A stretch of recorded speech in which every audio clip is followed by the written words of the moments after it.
Здравейте, приятели! Еюми и Айше правят сватба на 28 месец 2025 година.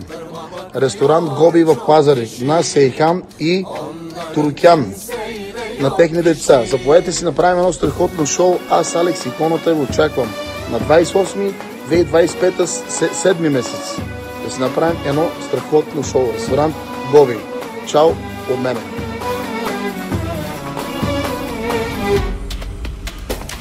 Evimde var evlatlarım, onlar benim canlarım.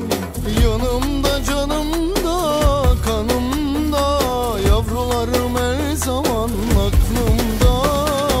Dünyada en kıymetlim, hepsi de benim göz bebeğim. Anasının nazlı melekleri, babasının dünya